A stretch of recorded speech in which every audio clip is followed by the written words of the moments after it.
hapo tusalie kwa majirani. Wamecheza mechi moja kwenye ligi ambao wamesare na nyingine walishinda. Wamekuja kimataifa wanapoteza ugenini. Unafikiri kitu gani msimu kinawatesa wananchi?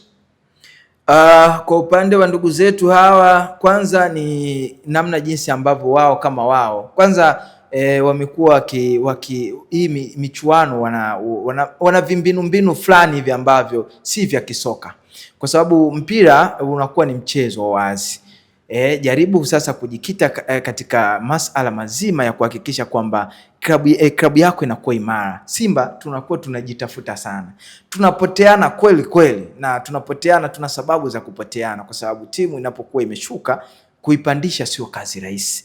Lakini wenzetu timu yao ilikuwa ni bora toka Gamondi Nabi toka pale kwa Nabi. Unajua kuna sinsira fulani Nabi alijenga ndani ya ile timu. Amekuja Gamondi, ameenda nayo, lakini pia ilikuwa inashuka taratibu. Wamekuja baadhi ya makocha hapa katikati, ile hadhi ya klabu ya Yanga unaiona inashuka taratibu, na wao hii kipindi hiki wameshindwa kushtuka kwamba ubora wa klabu yetu unashuka. Kwa maana yake ni kwamba kama ubora wa klabu unashuka, kupanda pia itawagharimu kama Simba ilivyotugharimu. Sasa hivi sisi Simba huko sasa tunatoka, na utashuhudia msimu huu ubora wa Simba uko wapi.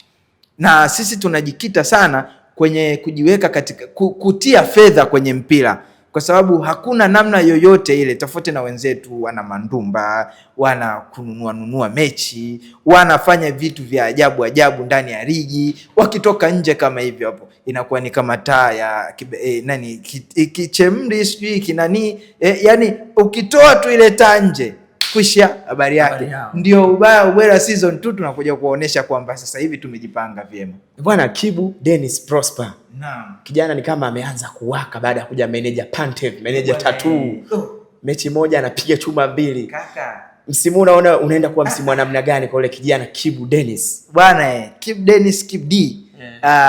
Kwanza sasa hivi sasa ameanza kurudi kwenye sinsila ambayo tulikuwa tunamhitaji, kwa sababu kuna baadhi ya mambo, unajua makocha wanapokuwa wanabadilishana kwa staili kama hii hapa, kila mmoja anakuwa na watu wake ambao anaweza akawatumia kwa ajili ya kubadilisha matokeo.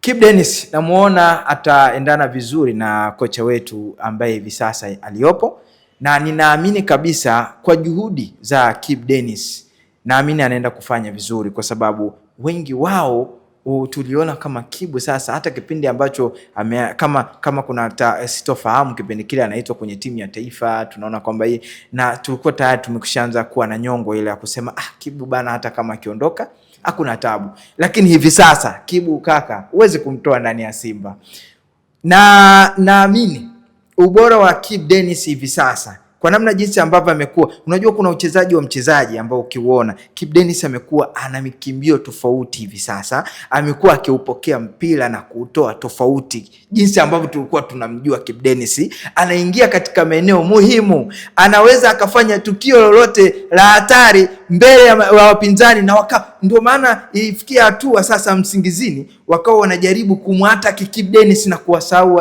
wachezaji wengine, na ndicho hicho kitu ambacho Kibu Dennis anapenda sana. Mimi mwenyewe ni mfuatiliaji sana wa Kibu Dennis, na ninamuona Kibu juzi katika Instagram yake, nilijaribu kuchati naye mawili matatu, akanihakikishia kwamba brother Kiumbe, na kuhakikishia kwamba hivi sasa nitafanya vizuri.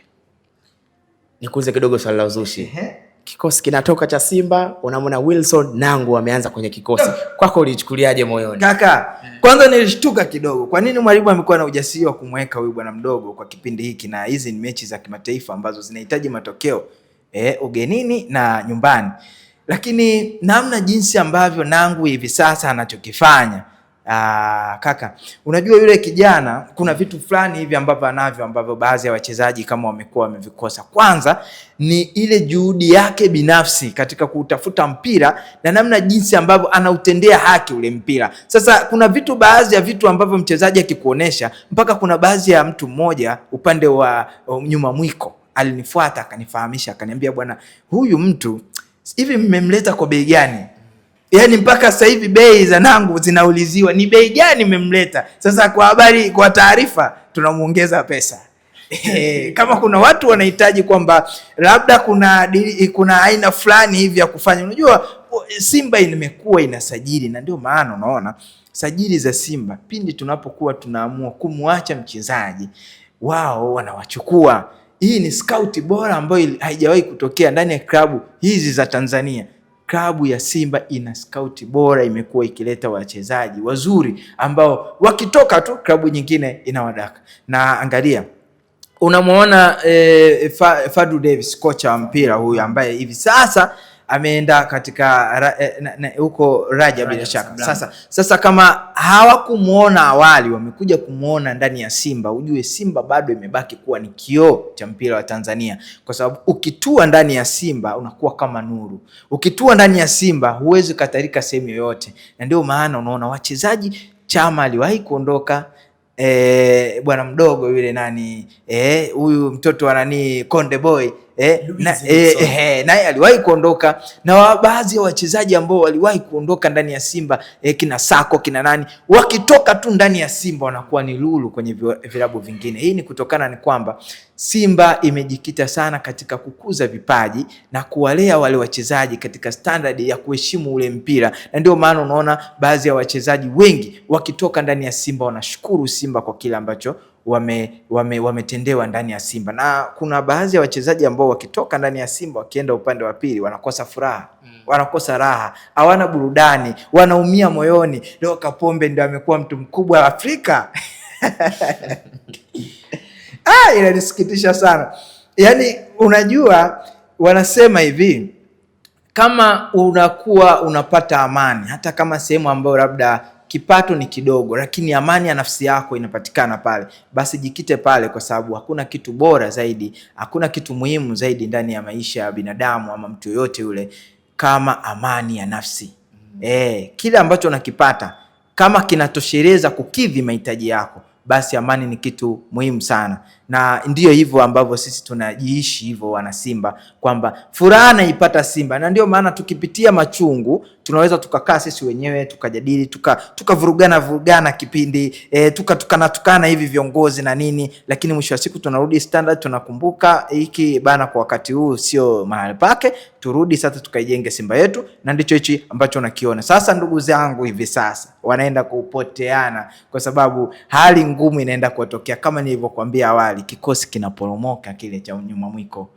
Kikosi chao kinaporomoka. Kwa hiyo tutulie hivi sasa. Utashuhudia vilio vingi, utashuhudia misiba, na waenda wakafika mbali sana hata kujinyonga. Baadhi ya watu waga wana tabia hizo, lakini tunawaomba wasifikie huko, waumizane, wapigane, wapasuane. Na najua kama Jumamosi matokeo yakija tofauti, kaka, mimi nakuja, usinifuate. Mimi nakuja hapa nakwambia, Almasi unakumbuka nilichokufahamisha? Unakumbuka?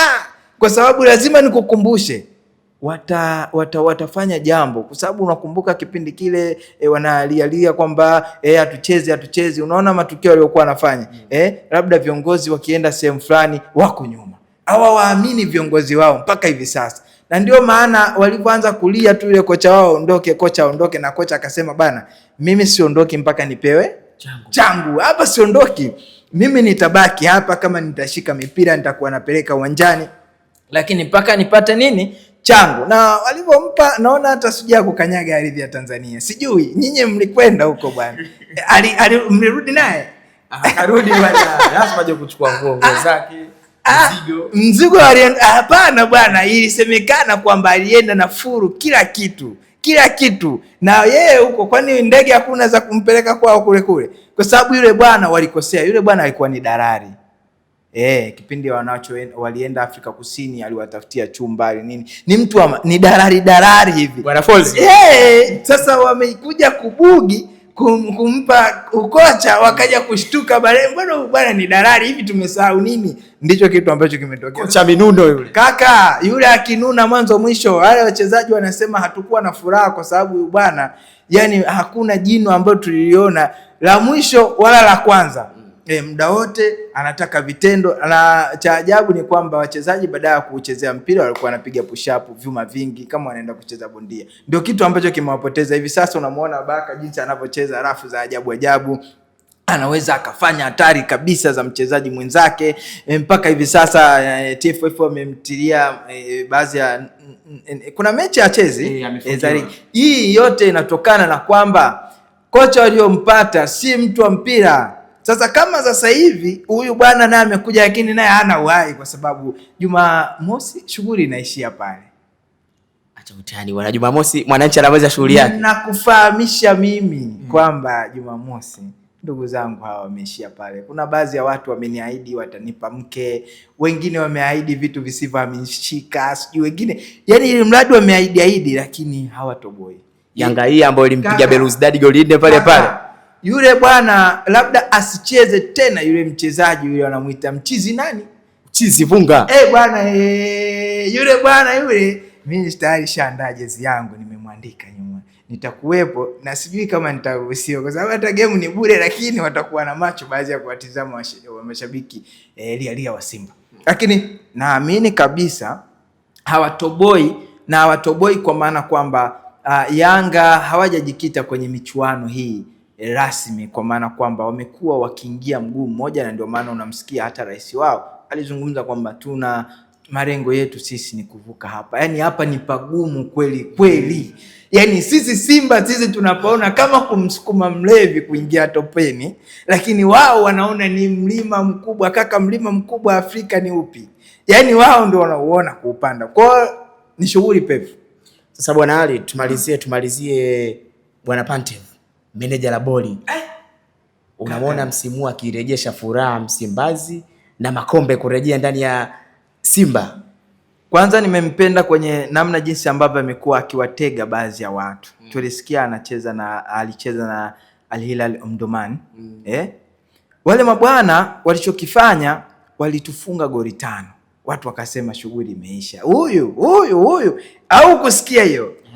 Baba, yamezungumzwa maneno mengi, lakini alichoenda kukifanya mechi ya fedha ni kitu ambacho amewaonesha kwamba sisi tutaishi kwa staili ya mitego. Kaka, usije kichwa hivi sasa Simba, na nina hatari kwamba kuna watu wanaweza wakakalia goli nyingi, kwa maana yeye hariziki. Unamfunga 3 mtu afu bado unakuna kidevu, unaumia kwa nini nimemfunga 3? Kaka, hivi sasa kumkaliza chapati 3 za mama ntilie zilizoshiba zina mayai, unaweza ukazimaliza mtu mmoja. Lakini yeye kwake anasema bado sana, shughuli bado. Sasa anataka nini? Ndio maana nakwambia tumepata kocha, tumepata mwalimu ambaye anaweza akabadilisha taswira nzima ya mpira, na tutegemee mambo mazuri hivi sasa. Na ndio maana sometimes nakaa na wanafamilia Kibegi cha Makombe au wana Simba kindakindaki unsteppable, watu wa unyama mwingi, tunapokaa nao tunajadili kwamba huyu bwana zile tattoo zake ni michoro kweli ya tattoo ama ni ramani ya soka? Ukitizama kuna maandishi makubwa anayo pale, alafu akiyatizama mara moja mara mbili, kaka, kitu anachokifanya ni sabu mifumo tu. Kaka, kuna mifumo ya ajabu ambayo yule bwana ngozi yake ni dhahabu. Na angalie sana ile ngozi yake ni dhahabu. Kama akibahatika kocha wa Yanga akafuatilia ile ngozi ya bwana meneja, kaka, meneja huyu ana balaa kubwa. Naamini anaweza akatoboa kama yule bwana ambaye hivi sasa anaenda kucheza mechi ya Jumapili. Anataka kutoboa, ampigie tu simu meneja, mwambie bwana, sisi tunatafuta ugali. Wewe ndugu yangu tayari umeshapata maisha, klabu kubwa hiyo Afrika naijua, mimi ndio niko huko underdog, hebu nisaidie maarifa. Yule bwana amsaidie maarifa kaka. Kuna wanangu fulani wa bodaboda wako kijiwe fulani cha Mwenge pale, nikiwaambiaga bwana, huyu jamaa huyu tusipoangalia huyu atakuja kumfunga mtu goli 10 amesimama. Yani hutakuja kuamini, na watu wengi hawafikiri hichi kitu, hawezi kuingia akilini. Yani kuna mtu anahofia, anasema mpira una matokeo haya, lakini sasa hivi tunasema kwamba kocha matatu, tumepata kocha na hata tufikisha mbali. Imeisha hiyo kaka, ubaya season 2 kaka. Balaa kubwa. Tukutane kwa Mkapa Jumapili. Kwa Mkapa mapema sana, kwa sababu sisi kama familia ya Kibegi cha Makombe lazima Kibegi cha Makombe kiwepo uwanjani kuhakikisha kwamba tunaenda kuisupport Simba. Na unajua sisi bwana, sisi ni VPB. ya watu wa fedha, sisi watu wa pesa. Hatuchungulii pesa kwenye Simba yetu, tunatoa pesa, tunakula vizuri pale, na karibu sana bwana VIPB pale, waga tunafurahi kidogo. Kwa ukaribie, kama kuna sehemu utakuwa Jumamosi utakaa na njaa sana, Jumapili ni siku yako ya kufurahi. Kwa hiyo kuwa na amani bwana. Shukrani bwana. Season 2 Alikiumbe hapa, mzee wa kibegi cha makombe.